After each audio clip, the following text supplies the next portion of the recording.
Resolution of marriage under Hindu Marriage Act 1955।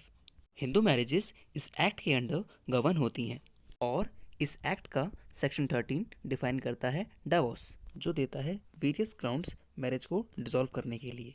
Section 13 sub section 1 clause A adultery, spouse अपने husband और wife के अलावा किसी third party से वॉलंटरली सेक्सुअल इंटरकोर्स करता या करती है उसे अडल्ट्री कहा जाता है। Earlier, it was an offence under the section 497 of IPC. Section 13, subsection 1, clause 1, subclause A, cruelty। जब कोई स्पाउस यानी कि हस्बैंड और वाइफ दूसरे स्पाउस को फिजिकली असॉल्ट या मेंटली टॉर्चर करता हो तो प्लेंटिव स्पाउस डाइवोर्स के लिए सूट फाइल कर सकती है। Very highlighted and famous case Dastane versus Dastane all India report 1975 shows mental cruelty by wife against her husband। Section 13 subsection 1 clause 1 subclause B desertion, यानी कि जब कोई स्पाउस दूसरे स्पाउस की कंसेंट के बिना विलफुली बिना किसी रीजनेबल एंड प्रोबेबल कॉज के छोड़ के चला जाए उसे डिजर्शन कहा जाता है। अगर कोई स्पाउस दूसरे स्पाउस को वॉलंटरली बिना किसी रीजनेबल एंड प्रोबेबल कॉज के 2 या उससे ज़्यादा साल के लिए छोड़ के चला जाता है तो प्लेंटिव स्पाउस डाइवोर्स के लिए सूट फाइल कर सकता है। Section 13 subsection 1 clause 2 conversion to another religion. According to Hindu marriage act 1955, अगर कोई हिंदू स्पाउस किसी और रिलीजन को अडॉप्ट करता है तो एग्राइड स्पाउस के पास ये राइट है कि वो इस स्पेसिफिक ग्राउंड पे डाइवोर्स फाइल कर सकता है। सेक्शन 13 सबसेक्शन 1 क्लॉज 3, अगर कोई स्पाउस मेंटली अनफिट हो या उसे साइकोपैथिक डिसऑर्डर हो और मैरिज को फर्दर कंटिन्यू ना कर पाए तो इस स्पेसिफिक ग्राउंड पे एग्राइड पार्टी रिस्पोंडेंट से डाइवोर्स ले सकता है। Section 13 subsection 1 clause 4 an incurable form of leprosy, अगर किसी स्पाउस को 2 या उससे ज़्यादा साल के लिए लेप्रोसी विरलेंट और इनक्योरेबल फॉर्म में हो तो इस क्लॉज के अकॉर्डिंग एग्राइड पार्टी डाइवोर्स ले सकती है। साथ ही हम हर साल 30 जैन को वर्ल्ड लेप्रोसी डे के रूप में भी मनाते हैं। Section 13 subsection 1 clause 5 venereal diseases which is in communicable form.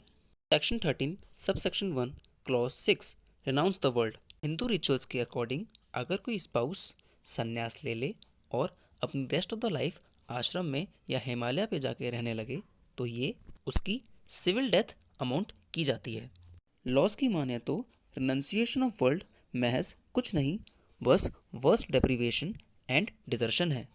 ऐसा मानने से किसी की रिलीजियस फीलिंग्स को हर्ट हो सकता है तो इसे डिजर्शन नहीं माना जाता है। At last it is also count as a ground for divorce.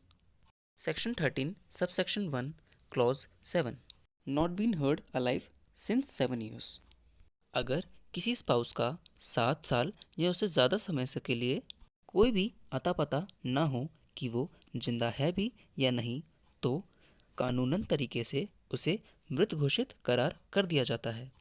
Section 13 subsection 1 A provides decree for divorce on the following grounds. Section 13 subsection 1 A clause 1, parties 1 साल या उससे ज़्यादा लंबे समय तक फर्दर कोहैबिट नहीं कर रही हों जुडिशियल सेपरेशन की डिग्री के मिलने के बाद।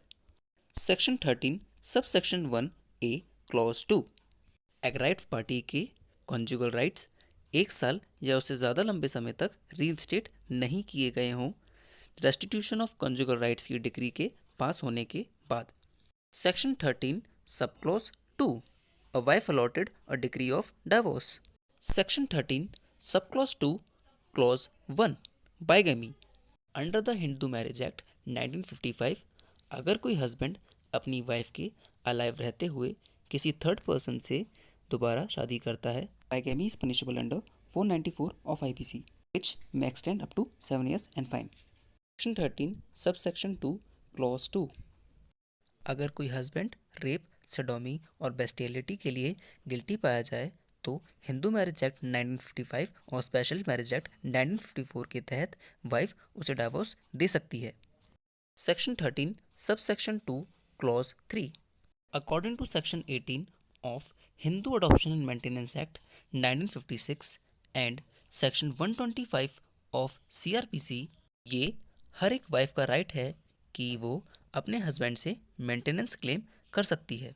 अगर कोई हस्बैंड अपनी वाइफ को मेंटेनेंस देने से फेल रहता है जुडिशियल डिक्री के पास होने के 1 साल के बाद तक और उनके बीच अब तक कोई भी कोहैबिट नहीं हुआ हो तो वाइफ अपने हस्बैंड से डाइवोर्स ले सकती है। सेक्शन 13 सब सेक्शन 2 क्लॉज 4, अगर शादी के वक्त फीमेल स्पाउस की एज 15 ईयर्स या फिर 18 ईयर्स से कम रही हो, मैरिटल स्पाउस के बीच में सेक्शुअल इंटरकोर्स हुआ हो या फिर नहीं हुआ हो, फीमेल स्पाउस 18 साल होने के बाद या उससे पहले मैरिज को रिपुडिएट कर सकती है। फर्स्ट ऑफ ऑल, ऐसी मैरिजेस वॉइडेबल होती हैं बट ये स्टिल सोसाइटी में प्रिवेल करती हैं in the name of custom. Under the child marriage restraint act 1929 section 6 के तहत पेरेंट्स और गार्जियन किसी माइनर चाइल्ड की मैरिजेस के लिए 3 महीने की रिगरस पनिशमेंट और फाइन के लिए लायबल हैं। And according to prohibition of child marriage act 2006 के सेक्शन 9 के तहत अगर कोई male adult child marriage contract करता है तो 2 साल की रिगरस पनिशमेंट और 1 लाख रुपये फाइन के लिए लायबल है। हमारी सोसाइटी में ऐसे लॉज और भी स्ट्रिक्ट होने चाहिए ताकि चाइल्ड मैरिजेस को ज़्यादा से ज़्यादा रोका जा सके।